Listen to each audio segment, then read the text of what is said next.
Do you want me to sing it?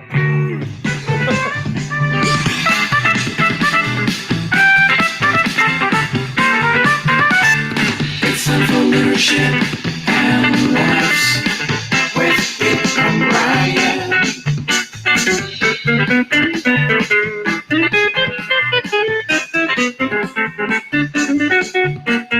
And now here are your hosts, Pete, Mike, and Ryan Peggy. Hey, good morning, everybody.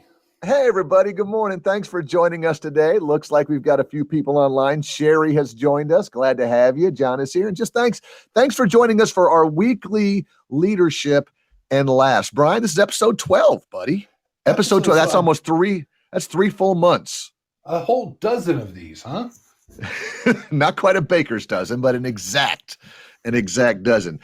Did you think we would ever hit 12 of these bad boys? No, I did not. It sounds like the crowd really wants it, though. They do. The crowd's loving it. The crowd loves the leadership and also the laughs. Oh man. Well, I'm just glad that we're here today. I'm glad that we can do a little stuff. We've for those of you who are joining us, if it's your first time, Brian's got something to just share with us today. Before we even get started today, something we wanted to talk about what we do, what we believe in, and kind of where we're going with this particular show. Yeah, we talked about this before, and Pete, you said it before, but I think it bears repeating, and that is this. We don't want to put our heads in the sand about all of the awful things that are going on in the world. We all know. I mean, we're all being saturated right now with news stories and articles and topics, right, on things that we absolutely, as a nation, as a people, we should be focusing on, learning about, keeping up with, and discussing that with other people. Things like, the worldwide coronavirus pandemic. Yes, absolutely. Racial strife and injustice. And, yes. Our political and philosophical divisions, going on in our country and in the world. And let's be honest, all of these topics can easily and be, directly tied to leadership discussions. 100%. Yeah, we could attack them all from a leadership point of view. We are not tone deaf to what is happening right now in the United States of America. Absolutely not. And having said that, this leadership and laughs is not going to be a hard-hitting right. Yeah, it's just we encourage you to stay informed and engage with other people on all of these topics, just like Pete and I do. But do that during the other 167, yes, I did the math, hours of the week. And I thought you were going to say do that on the other 167,000 podcasts that are out there. There are, but thank you for choosing this one. But the truth is, listen, some of the things that we discuss on the show may wind up being loosely related to what's going on in the world, because that's the world we live in. But Pete and I discussed this and decided that, listen, for this 1 hour a week, we're going to do our best to keep it relatively stress-free and, bring you, our listeners, our own brand of humor and perspective on the topic of leadership. And with a few laughs put in, as you said. Yeah, yes. and game shows. Yeah. We know. And game shows. Exactly. So thanks, Brian. We just didn't want everybody to think, well, if this is a leadership podcast, why aren't we talking about all the leadership issues in the news these days? There are places you can get those, and we are going to talk about leadership, but also from a different point of view. So thank you all and we think that's why we have listeners who come in, because they know that we're not going to spend all kinds of time talking about those issues. So plenty of news channels, local and national, that you can talk about those things and hear that. So thanks, Brian. Appreciate that. Well, let's get started with our good old-fashioned regular concept that we call it's leading off. It's leading off. This is where Brian takes just a few cool ideas and shares them with us, maybe some current events, and we try and tie them into the idea of leadership. So what do you think, buddy? Take it away. Well, let's talk. Since we just talked about how we're not going to talk about politics, let's talk about politics. Well done, my friend. Excellent segue. So, no, this has to do with social media, Pete. Did you know Facebook has now added the option for U.S. Users to turn off political ads? Okay. All right. So as an end user, if I don't want to see political ads, really, I didn't think Facebook would let you do that. I did not know. I thought that the fact that Facebook is free means that all this stuff has to come through at any time and you're just stuck with it. You're saying we have an option now. Well, and the political ads still exist. They're not getting rid of them. But as of last week, Facebook users in the United States are going to have the option to actually turn off all political advertising on that platform. So the company, Facebook was in the news for their, there was a little bit of controversy there over whether or not they were going to fact check or otherwise moderate those political ads. So what they said was, we're going to give a new feature to give users more control over what they see. And so the users will be able to decide if they want to flip the news setting to off. So, yeah. If you're listening to us and you're not driving and you're comfortable, go ahead and just type some comments there. If you're listening on a desktop or something like that, just give us a quick yes or no. Would you turn them off? The question is, would you turn off political ads on Facebook? Some people may say no. I like to see them. They keep me engaged. It's okay by me. Some of you may be like, hey, now that this option is out there, I already know what I'm doing. So yes, I would turn them off. So if you're comfortable, go ahead and type your thoughts in the chat box there on that. I don't want to be cynical about it, but No, of course you do. But go ahead. No, I said I don't want to. I am cynical about it. Correct. But I mean, I think back to like when I was in high school and first starting to, learn about civics and the political process and everything else. We used to talk about, there were Republican voters and there were Democratic voters, and then there was this large group of people in the middle called undecideds. Correct. And I feel like that group of people has dwindled to almost nothing. My point is, I feel like everybody's pretty well decided. Like, I can't imagine a political ad that I see on Facebook or that any of us see on Facebook really that would turn you our decision. Yeah, it's a very good point, which again allows us to, make these decisions. And I do give Facebook some kudos for that. One of our listeners says that they would turn them off. So outstanding. Very good. Good thoughts. Way to get us started. All right, Brian, what else you got for me? We're leading off today with leadership from Brian. Give me some thoughts, buddy. Hey, did you know, Pete, that Major League Baseball is back? Let's have a cheer for Major League Baseball. I wish I had a da-da-da-da-da-da. Outstanding. Yes. Good stuff, buddy. Tell me a little more, because I'm a huge baseball fan, as are you. I am, and I'll tell you, I've missed it, and I'm surprised at how much I missed it. Baseball's just always kind of been there for me, and I love to go to a game. I love to actually go to a live baseball game. It's just such an event, and Major League Baseball has announced that the 2020 regular season will open up approximately 1 month from now, Pete. So later on in July, they announced that the 2020 season is actually going to be on the horizon. They're going to play 60 games. Okay. Which isn't much. It's not much at all when you consider they normally play 162 games. And I want to give a shout out, i.e. a boo, to both sides in the equation, because most people are saying, oh, they finally got it done. Thank goodness. We talked about this quickly last week, buddy. There's some bad leadership going on both sides, whether it's the commissioner, whether it's the owners, whether it's the Players Association. No one wanted to budge. And when you're talking billions of dollars, I get it. I understand, because I make billions of dollars as well. So I understand. Sure. We're both in this. So, middle class America is just like, you guys, no one likes when billionaires and millionaires fight because we just don't get it.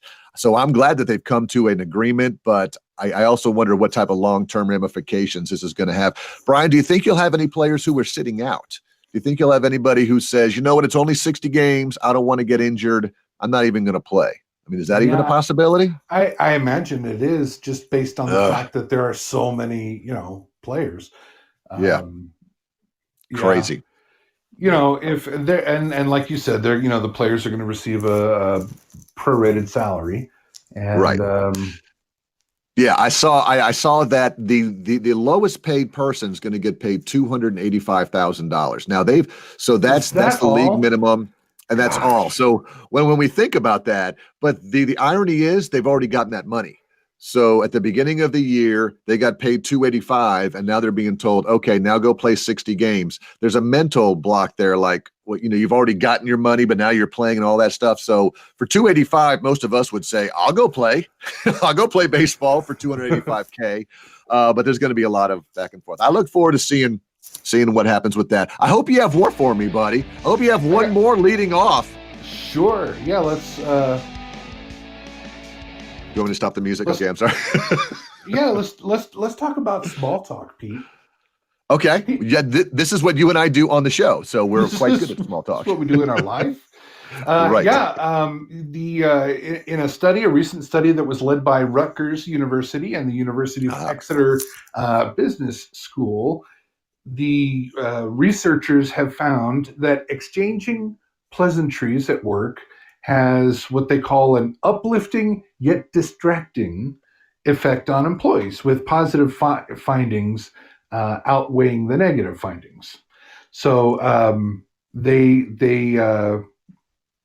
went and did research on and interviewed a whole bunch of full-time employees across various industries, and found that having that office chit-chat, office small talk, actually boosts employees' positive emotions and sense of well-being by the end of each working day, as well as making them more willing to go the extra mile by helping colleagues and supporting their organization. What do you think about that? I agree. As an extrovert, I agree 100%. There's just, we all know that those employees who come to work, their head is down, their mindset is, I'm here to do a job. I'm not here to make friends. I'm here to do a job. I'm here to get my 30-minute lunch, my 2 15-minute breaks, and then I want to go home, and I want to do that for 30 years until I get, my retirement. But I think you're right. I think a simple, hey, what's going on? Hey, how was your son's Little League game? Hey, did you finish watching Ozark? You said you were watching Ozark on Netflix. How was that? I think just general things like that humanize us in the workplace. And so it has to raise our engagement levels a little bit. So it's nice to hear that the research said that. I'm a little concerned that the research has to throw in the negative with the positive, though. So when you say at the beginning, you said, yes, it's good, but there's also a dark side to it. Yeah, there a little bit. Small talk. They said it can also disrupt employees' ability to focus on their work. So, makes them a little less likely to go out of their way in their job because they have less time. Because I don't know, I was over in the HR office chatting about what happened on. You can say Ozark. I said Ozark.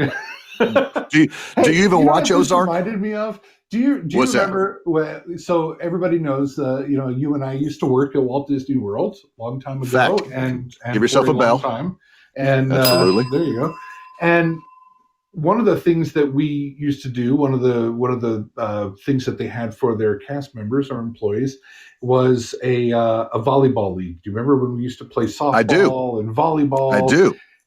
And you used to call me the Mad Hungarian. Do you remember this? The Mad Hungarian, because for our international listeners, who is the Mad Hungarian? Well, I my family is of Hungarian descent by and large, and the Mad Hungarian was a baseball player, right? We're way off. He was a pitcher. He was a pitcher named Al Habrowski. He played for the Atlanta Braves back in the 70s, I think. Al Habrowski, and they called him the Mad Hungarian. But that's what you reminded me of. Like, the employees who come in and they're focused and This is, they're like the Mad Hungarian, man. I didn't want any. When we were playing softball, I didn't want any distractions. This isn't fun. No. This is about winning. No, we must win. Exactly. Yeah, I mean, you would come in and go in the batting cage. Who wants to throw? Who wants to throw? Who wants to warm up? Most people are having a Gatorade on the side. We're like, what's happening here? So, yeah, that type of mentality in the workplace can, be a struggle as well. I forgot about that. That was fun, man. Those were fun times. So small talk. Hey, even remotely, right? I mean, a lot of us are working remotely now, Bri. We still have to have that small talk. We use something, I think I've told you this, called Slack. And Slack. Slack is a free app. My wife actually uses Slack as well, but they use it from a business perspective. They'll actually use it like, hey, when I Slack you, that means return the information right away. That's how we communicate, because email takes too long. In my department, we don't use it that way. We use it as a back channel for small talk. So, no one wants to email the group to say, hey, did anybody, catch the game last night? And then someone replies to all and says, which game are you talking about? And then someone replies to all and says, yeah, it was awesome. And then someone replies to all and says, I don't know what you're talking about. So we use Slack so that you can have those little side conversations, or you can put up a funny article or a link to a YouTube video, because remotely we're not getting that small talk. Right. So that's how we use it. This article describes small talk as I love this phrase. They call it an important social lubricant. It's that, okay, hold on, stop, pause. Okay, go ahead. Wait, that's not fair. You actually laughed. You laughed right away. No, it's a social lubricant. It's that light conversation before a meeting, or that helps you ease into maybe a serious negotiation or performance evaluation. And they describe it as a social ritual that's, built into your workday. But with, like to your point, with the COVID-19 pandemic, that has made remote working kind of the norm. Right.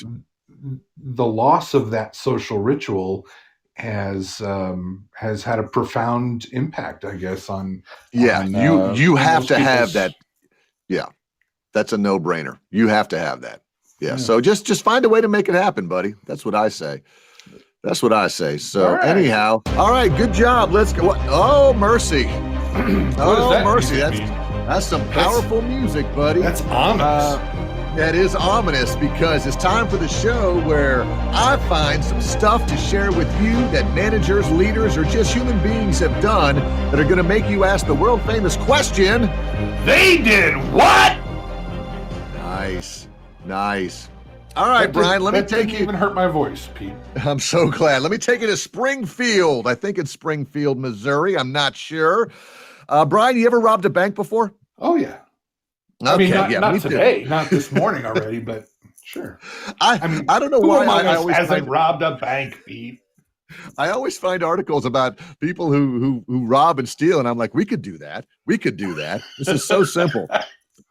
So federal investigators say this guy named Richard Cooter did not forget his manners this month, buddy, when he robbed a central bank of the Ozarks. Also, connection to, if you will. Sorry, who's this? What's the gentleman's name? Richard Cooter, Kuder. No comment necessary. He went to the Central Bank of the Ozarks when it opened first thing in the morning, jumped on in and handed the teller a note that said, quote, very sorry to do this, but I need all the money out of the cash register. No die packs, please. This is a robbery. So, nice. That was so polite. That's my point. Most of your letters are like, give me all your money or I'm going to shoot you. Give me all your money or I have a gun. This guy, kudos to his customer service levels. Hey, I'm very sorry. I have to do this. Oh, no doubt. I don't want to, but I fled the scene. We fled the scene with a guy that got about $7,200. He left behind the note. Luckily, he's not the smartest criminal in the world. Yeah, he won't know it's a die pack. Exactly right, Terry. So here's what happened. And here's again, Brian, if I was a criminal, I'd be so much better at this. Let me tell you how easy it was to track this guy down. First of all, there was surveillance video from the bank. And all he was wearing he wasn't even wearing a ski mask. He was wearing a a surgical mask. He was wearing a COVID-19. Oh, sure. So he also doesn't want to infect the people that he's stealing from. So just the nicest guy. There's video from the bank and there's video from a nearby Walmart that show him leaving on foot and get into a taxi. Well, all they got to do is track that taxi down, which they did. And the taxi driver said, oh, yeah, I dropped him off at the studio apartments on Norton Road. So then there's surveillance. So now there's surveillance video in the apartment complex that show him knocking on the door of the main office and then walking towards the rental apartment. So the detective then went to the studio rentals and showed the landlord a picture of the guy. And the landlord said, yeah, he's one of my tenants. He lives in this particular thing. So the landlord said he was behind on his rent, but as soon as he stole the money, he went to the apartment complex to give $1,000 to the office and said, here's $1,000. I'm now up to date on my rent. So he was stealing it to get up to date on his bills. So, just first of all, gave him a nice note. Second of all, wore a mask. And then third, nice guy, paid off his debts. Yeah, so, and then when they took his money, the money exploded in dye. No, it actually didn't. But he does face a 10-year prison sentence if convicted. It's that kind of stuff that, if you ask Brian, makes you want to say, they did what? They did what? They did what?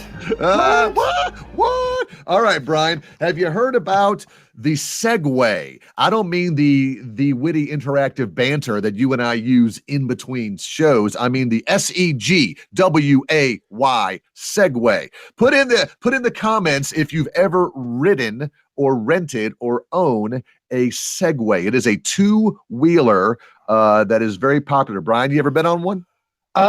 No. I don't think I have ever ridden a Segway. I didn't know Segways were still around.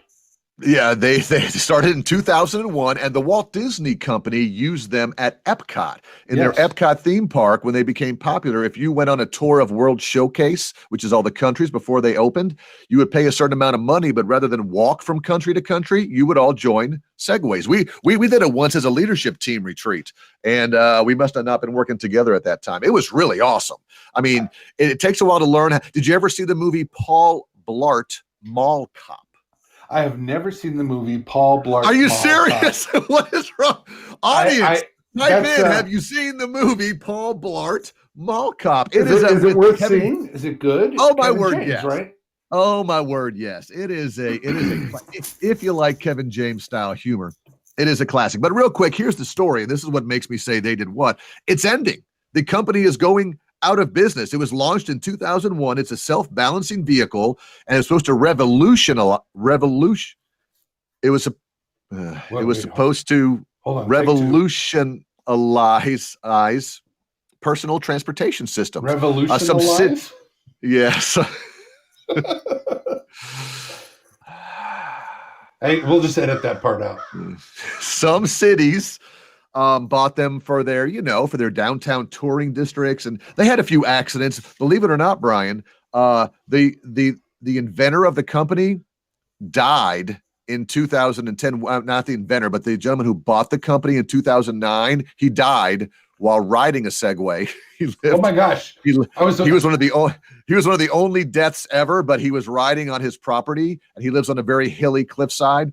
And apparently a dog walker was walking towards him, walking their dog. So he moved.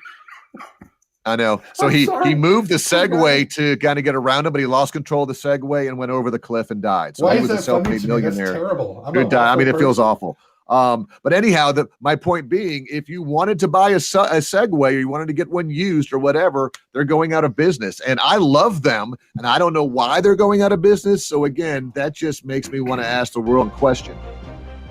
What question? This question? That makes me want to ask. They did what? Oh, get yourself a Segway before they are all gone. Finally, big finish, Brian. How do you feel about age discrimination? Oh, it's I have it for breakfast every morning. Are you for or against age discrimination? Let me think about this. I'm against discrimination in general. As most of us know, here in the United States of America, there is a thing called the Age Discrimination and Employment Act. It was put in place probably, I think, in 1969. There's already a part of the Civil Rights Act, Brian, that says you can't discriminate based on age.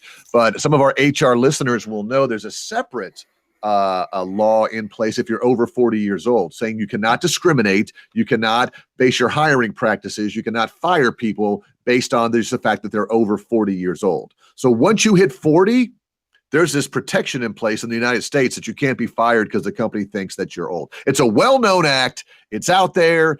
It's there. And yet, Brian, can you believe that some of our leaders in the United States still prefer to let people go when they hit a certain age? They can prefer it. They just should know that they can't legally do that. But apparently, right? Yeah. I mean, so here, I've got two examples for you. Here's a simple one. There's a dental care facility in Harrisburg, Pennsylvania, that had to pay $100,000, and here's what they did: a new owner purchased a dental practice. A new owner purchased it, and he says, "Okay, everybody who's over 40, you're fired." So 8 out of the 9 dental hygienists that were older than 40, he let them go. And to nobody's surprise, he replaced all of them with people who were under 40 years old. Now, sometimes when you break the law, there's certain ways you can stretch the law or bend the law or try to make it look like something else. When you fire people over 40 and bring back everybody under 40, you're going to pay $100,000. You're going to have a 4-year consent decree. You're going to have to put up a policy. You're going to have to do training and all this kind of stuff. So makes me say, what in the world were they thinking? But Brian, if you thought $100,000 wasn't enough, how would you like to pay $10 million? That's with an M, my friend. $10 million to settle an age discrimination lawsuit. Los Angeles, California, buddy. That's Jet almost Propulsion. what I make in a year, Pete. Thank you. This is why people don't like us. The Jet Propulsion Laboratory has agreed. By the way, if your company is named Jet Propulsion Laboratory, I have no idea what you do. But they've agreed to pay $10 million to resolve the suit. Now, what they did was the exact same thing. They laid off employees over the age of 40, and they retained all the younger people. And when it came to promotions as well, Brian, people up for promotions were passed over for rehire in favor of less qualified, younger employees. They will provide $10 million in monetary relief to all those employees. They have a 3-year consent decree, which includes being under court jurisdiction. They have to have an EEO monitor, a diversity director, a layoff coordinator to ensure that they'll take no further action. They have to revise their policies and procedures against all discrimination under the ADEA. They have to provide training to all employees, including things on hiring, layoffs, terminations, and complaints, and the EEOC will monitor them for 3 years. You know what would have been easier there, Brian? Not doing that. Right. Not doing that. So let me just remind all the leaders out there, age discrimination. You can't do it. It's wrong. And all of these stories of poor leadership will make you say, they did what? Oh, my word. They did what? What's happening, buddy? Is there any new music playing there? Oh my gosh, this is one of my favorites. You know why? Is there any? This reminds me of the match game. Oh, which is now. Game? Love match game. Love it. Yeah. Well, with Gene Rayburn. I couldn't remember his name. Gene Rayburn, and of course, you know, on the panel you've got Charles Nelson Riley. Oh, and Brett, sometimes that's on Game Show Network, and I'll watch. But this is all about our game show, Brian. Our game show, which is the world-famous leadership statistics game show, the best in the world. It's called Over and Under with Brian. Put in the comments if you're excited to play Over and Under. Anybody want to call in and play live? Today's Over Under game show is going to be about podcasts. Hey, that's us. I should get most of these right. Meta. Yeah. Yeah. Yeah. Nice. So like Pete said, you know, it's everybody's favorite leadership statistics game show, Over and Under. And here's how it works. I'm going to present Pete and our listeners with just a few interesting and relatively timely statistics.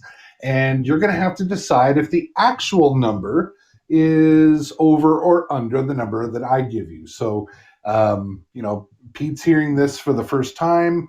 and we do want to encourage each of you to play along. Not getting any texts as far as I can see right now.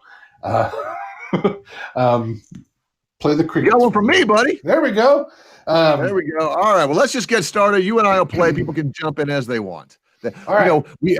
We have this around drive time, so a lot of folks may be driving. So we do actually appreciate when they don't when they don't text or type and drive at the same time. We want to thank our listeners today, though. I know Jilly Jill is here. I know Terry Buglet. I know Anthony's here.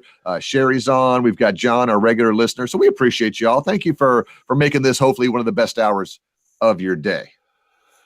Absolutely. And since we are a podcast, we kind of fall in this is an unusual podcast, Pete, because we're live. Yes, correct. Most podcasts that you listen to are not actually happening live with live listeners and the ability to call in and text in during the show. And for the purposes of this particular research that I've looked at, yes, our show is more like a webinar. You're right. Versus a traditional podcast. And and for those of you who are listening, and if you have friends, we actually do record it and we put it out on all social media and websites, Brian. We actually get 3 times as many people who download it and listen after as we do who listen live during. So we do have a lot of people who are probably playing along. If you're listening to this recording, you are probably playing along right now in your car. You just can't type in your answers because it's recorded. But if you are live, let's play along. Let's get started, buddy. All right. So they looked at the differences between webinars and podcasts okay. to be used for your organization. So with limited resources going on right now, you may have to choose between one or the other in order to focus your efforts. Key advantages of a webinar includes audience interaction, like okay. we have on our show, like we're having, right? Live Q&A sessions, a little bit more beneficial for building a connection, and but podcasts are usually very easily accessible. See, it's not just me, buddy. It's revolutionize. Bonjour. Bonjour. So anyway, all right, let's get right into it. So when we talk about webinars, 55% of respondents said that they plan to increase the number of webinars that they're going to be creating in 2020. So let's see, in terms of minutes, what is the average view time of a webinar? Average view time of a webinar from a participant's perspective. Is it over or under 55 minutes? And 55 minutes. So type in your answers. Let us know what you think, or hit the call-in button and play along live with Pete. 55 minutes. Let me tell you my mindset, 55 Brian. minutes. When I attend most webinars, most of the ones I attend are 60 minutes. That seems to be the sweet spot, is people are creating 1 hour webinars. Now, some are 90 minutes and 2 hours, but I know a lot of them are 1 hour. But here's what I find when I go on a webinar, a lot of times, if I'm not interested in it, or if I don't feel like it's a good value for me for the first 15, 20 minutes, I will bail out. And I think that those numbers may skew some of the data where people say, oh, I signed up for a 60-minute webinar, but I only actually stayed on for 30 or maybe 40 minutes. Both Jilly Jill and Buglet think that people are staying on longer than 55 minutes. So we've got 2 people who say over. Brian, because I'm an idiot, I will take the under. Oh, no. I'm going to give the bell to Buglet and Jilly Jill. In fact, double points to Jill, who said over by like a smidge. And it is, in fact, by like a smidge. It is 56 minutes average view time. Okay. That is horrible. No one is staying on a webinar for 56 minutes. Are they? Average. That means a lot of people are. I mean, most of our webinars where I work, Pete, are I mean, they're educational in nature, and they're like distance learning webinars, and they're quite a bit longer actually than that. Wow. Okay. All right. Way to go, Jilly Jill. All right. Keep them coming, Brian. I'm gonna redeem myself right now All as right, we continue the world famous game show Over and Under. Yeah, we're in your wheelhouse now because we're going to switch over to podcasts. Oh, let's do it. That's us, buddy. We're podcasters. All right. Percentage of Americans who are, quote, familiar with podcasts. That's a horrible question. I know. It doesn't mean that they're necessarily listening to regularly listening to podcasts. But how many Americans said they are familiar with podcasts? Is it over or under 75%? This is a United States-based survey. I think that between all of the information that is out there, you've got Spotify, you've got iHeartMedia, you've got this, and every Tom, Dick, and Harry has a podcast these days. So they're telling people, Brian, I think there's something like over 500,000 podcasts to choose from. So again, I want to remind both Jilly Jill and Buglet, who are playing along, that they're wrong. Both of them are saying under. The correct answer is clearly going to be over because everybody knows what a podcast is and is familiar with it, Brian. Womp womp. Pete is wrong again, and Buglet and Jilly Jill are right. It is under 75%. While it does have widespread recognition, only about 70% of Americans said they are familiar with podcasts, which, to be honest, Pete, I would have gone with you. I would have said way more people. Yeah, but 70% is still a lot. That's almost 3 out of 4 people in the United States are familiar. Familiar is the catch. Yeah, I know. I'm an idiot. Thank you, Jill. Okay, so here we go. Don't you have to go feed your twins or something? All right, let's keep going. Those boys are almost in college now. Oh, okay. I'm sorry. Last time I saw them, they were in little strollers. Okay, they're still small. Okay. All right. Let's talk about. All right. So we said 70% of Americans are familiar with podcasts. Now let's talk about who actually listens to podcasts. Okay. All right. So by percentage, people in the United States who listen to podcasts, is it over or under 50%? Okay. Is there any differentiator on the question? Is it I've ever listened to a podcast? I listen to it on a regular basis, a frequent basis. I mean, is it just a standard question? People have listened to. Hold on. Let me call them. Let me ask. No, it just says. It says how many people in the U.S. listen to podcasts. Is it over or under 50%? Jill says it's under. Buglet says it's under. There's 320 million people in the U.S. If you were to tell me that 60 million people listen to podcasts, I would say you're an idiot.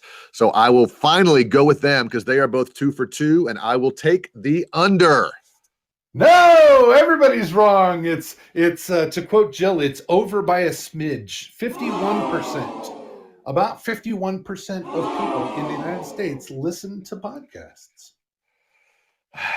So I'm 0 for 3. 0 for 3 today. Let's get you one more just to come on, man. Come on. All right. One more. So let's talk about listening to podcasts on the move. I'm going to play the music under because it's going to help motivate me. Okay, go ahead. All right, here we go. All right, this is some efforting music here. You said before, about people listening in their cars. Yes. I do believe we have at least one listener right now listening in their car, and that's the lovely Terry. Yes. How many people listen to podcasts while on the move? Percentage of people in the United States who listen to podcasts in their car. Is it over or under 50%? The question is, how many people listen to podcasts in their car? Now, is this strictly in their car? Does it include working out, walking through your dog? Is the question specifically car listeners? Yes, car listeners.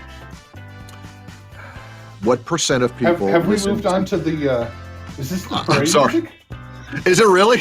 Did I have the wrong music on the whole time? That sounded like the parade music to me. I was excited. All right. Anyhow, here we go. So, Inspire Me Today just joined us. Glad to have you. We're playing over and under. The question is, how many people listen to podcasts in their car? Over or under 50%. I am going to take I'm taking the over. Jilly Jill has done me not too bad today. I'm taking the over. I think a lot of people enjoy podcast listeners. Brian, set me up.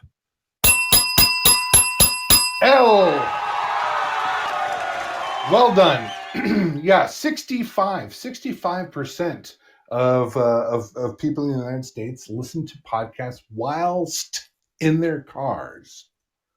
And that's good for us. Again, I listen to podcasts. My commute, depending on traffic, is between 25 and 45 minutes for really depending on that. So if I can get a good hour-long podcast that I like and it's 30 minutes in and 30 minutes home, I'll listen to it. I know people listen to them exercising as well, walking. Jill said the subway early on. So that's good. That's why we try to keep this podcast or this show or this webinars, Brian, because streaming probably no longer than 60 minutes. Otherwise, people will start tuning out. So yeah, the whole purpose of our show was always going to be a drive time type show. We wanted people to be listening in their cars as they're driving to work. And as soon as we launched the show, nobody was working at a location anymore. Nobody's really driving to work anymore because of the whole coronavirus pandemic. That's why we picked this time. We're like, okay, 7:00 Mountain, people are commuting. 8:00, people a little slower in Birmingham. We take things at a different pace. People are driving. It's all good. And now no one's driving anywhere. So yeah, but we still have people listening today, which we appreciate. So they're at their desk, they're driving. We appreciate that. We appreciate the whole concept of over and under, Brian. That's what's so important. So, all right, what does this music sound like to you? This sounds like the music you just played, which is supposed to be the idea of the Daily Disney, buddy. Absolutely. I feel like it reminds you. You know, I'm looking at all the windows on Main Street, USA. Looking at the names and the funny inside jokes on the windows of Main Street. Oh, yeah, there's Walt Disney. He has a window. Dick Nunes. Look at that. He has a window. Look up there. Who else has a window, Brian, that you're looking at? Look up. Let's go. Blank has a window. Dude, actually, all of us as cast members, remember that when they all gave us a window and said, you have this window on Main Street, the Walt Disney World cast, so you could all tell your family, look, I've got a window on Main Street. And you were like, It just says the Walt Disney World cast. It doesn't say Brian Voggy. No, it doesn't say Brian Voggy. So I took a Sharpie one day and I wrote underneath it, and they did not like that. We like to talk about Disney because, Pete D's in the house. Thanks for coming in, my friend. Brian and I worked at Disney for 25 years combined. So when we talk leadership, we want to share a few ideas of leadership that we learned from our Disney experience. With the caveat, Brian, Disney is not perfect. It's not the most perfect organization in the world, but it did teach us a whole lot about leadership and things we can do.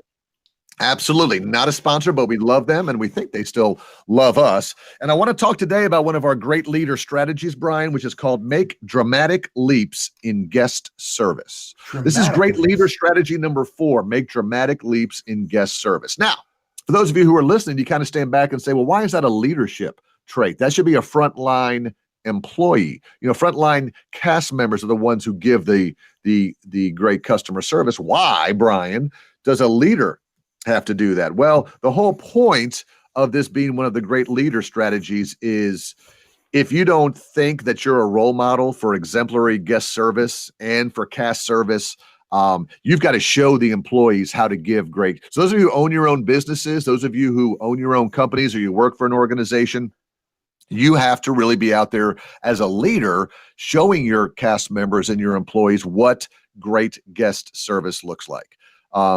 You got to love all your guests, Brian, even the tough ones who are giving you a bad time. You can't say negative things about your guests, and that's a tough one because, boy, I was a frontline manager at a resort. I know you worked in the parks and a lot of cross-U facilities. There's nothing worse than seeing a guest just unload on a cast member. How dare you look at my son that way? How dare you move my stroller? What do you mean I can't bring this juice box into the ride? They're just like, and so to teach and to coach the employee and the cast member that they're not yelling at you, That's totally normal. They're still one of our guests. And so, Brian, if you don't mind, let me share some of the traits that fall into this one. Do we have time? Yeah, we have time. Let's do it. All right. We're All right. doing great on time. Here's a couple one. Demonstrate zero tolerance for anything but great guest service. So we don't want to focus on good guest service or very good guest service. Every guest needs to be treated excellently. And one of the guest service standards, if you remember, the 4 guest expectations, one of them at Disney was treat me like an individual.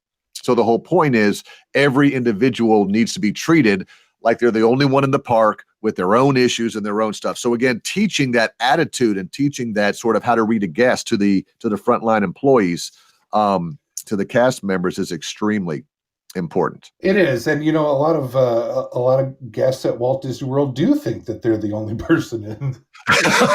You're right. Yeah. As I get run over by strollers on Main Street. Yeah. Oh, sidebar conversation. We may have to bring this up next week. I read this week that a Division I or Division I AA athlete in the United States, he had like a 4-year scholarship to a college, and he was run over by an electric scooter, someone driving one of those rented electric scooters in one of the theme parks. They ran over him and tore his ACL, and he had to have ACL surgery because they ran over him. And so he is suing Disney, I believe, saying that Disney should teach people how to drive them. They should have a dedicated lane for them. They should, it's a danger to have those types of things. Now, I don't think the lawsuit's going to go anywhere because of the Americans with Disabilities Act. You can't not have these type of accommodations for people.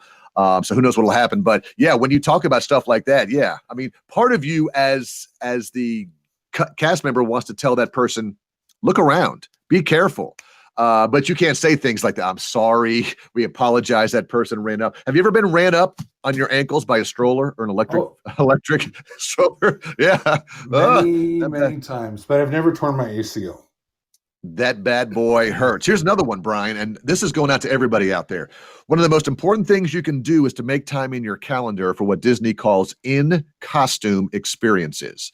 So sometimes when we get promoted to positions of authority or power, we forget what it's like to be on the front line. So Disney calls it an in-costume experience. So even if you got promoted to Fantasyland attractions, if you got promoted to a theme to a resort front desk, if you got promoted to a recreation manager, the expectation was, yes, you had to wear a suit and tie most days or whatever you wore from a manager perspective. But Disney always taught its leaders, like at least twice a year, you should get into your costume, which is whatever the thing, and go out there and be on the front lines. Number one, it shows your employees that you care. Number two, you remember what it's like to be in that position. So it doesn't matter if you work in a bank, if you work in an oil change facility, if you work in the healthcare facility, and you're in management, every now and then you need to get a quote in costume experience and take a phone shift for a few hours. Go out there and be at the receptionist desk for a few hours. That's something that Disney encourages and almost requires its managers to do. Did you ever have any experiences like that, Brian? I have, and I think that is so important to remember. That's basically the whole. They made a TV show out of this called Undercover Boss. Do you remember that? Oh yeah.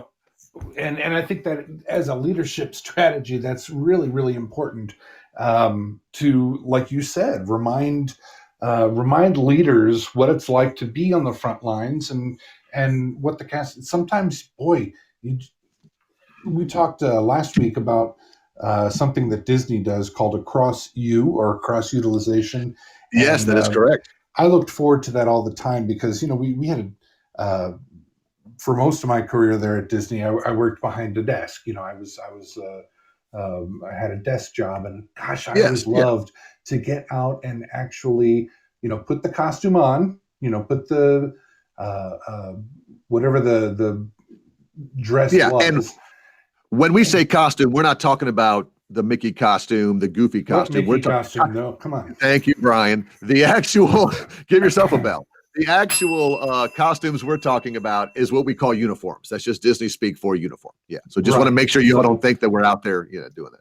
But I got a great appreciation for, employees, cast members who, have worked in food and beverage for 30 years at Walt Disney World, and they love their job, and how seriously they took their job, and her name, I never learned her real name because everybody in the place called her Mama, and that's what actually her name tag actually said Mama. But she taught me that every pizza gets exactly 4 pepperonis, and you put them here, here, here, and here, and everything. It was such a refreshing look at somebody on the front lines who takes their job seriously, and it also kind of reminds the leader what they're going through. What are they doing? And Anthony makes a good point here. Anthony says in the school system, when you're talking grade principals, grade assistant principals, they don't go, oh, someone called sick, I've got to go into their classroom and I don't know what's going on. You need to go out there and take a classroom shift every now and then. It's just part of being a great leader. And again, Disney doesn't have the market cornered on this idea. Everybody should do it. Here's the last one I want to share with you, Brian. It says, be visible in your operation. Be visible in your operation. Now, I remember this, boy, because sometimes when when you are a front desk cast member or an attractions cast member and you are doing 40 hours a week, 50 hours a week of watch your step, watch your step, watch your step. Thank you. Watch your step. Watch your step. That is 8 out. Watch your step, as you're exiting the Haunted Mansion attraction or the Buzz Lightyear attraction. Or if I'm at the front desk checking somebody in, when I finally get promoted to management and I get to be backstage and not in the thick of it all the time, man, I'll tell you, it does feel good. You are back there, you're with the other managers, you're talking, you're joking, you're laughing, you are making the schedules, you're doing all that management stuff you have to do. But the reality is your team should see you in the operation every day. So I had some managers who worked in the front desk who hated to go work in the lobby. They hated to go stand in the hotel lobbies and talk to people, or they hated to take it. You have to be visible. You have to be out there and about where people can actually see where you are. And I think that's important, just to be visible. So when we get, some of you have worked in locations where's the manager? Oh, they're always in the back. They're always in their desk. They're never going to come out. I think the employees need to see that you're out there and about in the thick of things, up to your elbows, as they say in the business. And then you really, really know what's going on. I like when we go out to eat. Remember when we used to be able to go out to eat at a restaurant? Yes, back in the day. Oh, yes. That was great. When we would go out to a restaurant and, you'd have a really great interaction with your server, but then the manager comes over and says, hey, yes, just wanted to check and see how everything was today. Doesn't that mean a lot to you as a customer? Absolutely. And it also allowed me to say that my server's doing a good job. So I would give recognition on that. It allowed the manager, if there was a problem, to do immediate feedback. And I think Lee Cockrell once said, if you've got flies in your organization, it's because you like flies. Right. So, really bad leaders stand back and say, oh, I don't know why these happen and all that. Well, if you've got flies, it's because you want them. You want them there. So you don't know if you have flies unless you're out there in the operation, visible to the people all the time. In fact, when I was up in Albertville, Alabama yesterday, and I stopped by in Gunnersville, I stopped by a Burger King. And when I got through the drive-through window, the person working the drive-through window on his name tag said, whatever his name was, general manager. So he was the one at the drive-through window. Now, all my naysayers out there might say the following. Oh, that's because he's got incompetent employees, and that's why he's working the window. Or, oh, he's on a power trip and doesn't trust people, so that's why he's working the window. Or it's COVID-19, and he had to cut his staff, so he's forced to take a shift. Any of those might be true, Brian, but I'm going to live in Pete's magical world, which is this is just a person who wants, as a general manager, to take a shift every now and then so that he knows what his employees are going through and can relate to them. That's where I choose to live. So anyhow, that takes care of what was that? Oh, the Daily Disney, buddy. The Daily Disney, which we're 55 minutes in. We're coming to the end of our show. We're coming to the end, and I think it's time for us to make a big announcement. Announcement. I think we teased a big announcement last week. It's time for us to share. Well, we've been teasing it all throughout the show, too, if you've been paying attention. And that is... Okay, go ahead. No, we've been teasing. You know, our over under game show today was all about podcasts, and we talked about drive time and everything else. So Pete, go ahead and give it to him. What's the big announcement? Oh, yeah, we're just going to change times. We're gonna take something else out for a spin. When we began this, we were getting a lot of listeners in the morning, and they sort of dropped off, and we wonder what if the evenings would be better. So beginning next Wednesday, we're going to try night times. We're going to try night times and see if people want to come home, have dinner with their families, get an ice cold cocktail, perhaps. And if you don't want to watch The Voice or HGTV, you're going to be like, let's go ahead and pop on some leadership and laughs with Pete and Brian. So beginning next Wednesday, we're going to do this at 9:00 p.m. Eastern, 8:00 p.m. Central, 7:00 p.m. Mountain. Is that right? And 6 p.m. Pacific. Is that what we're doing?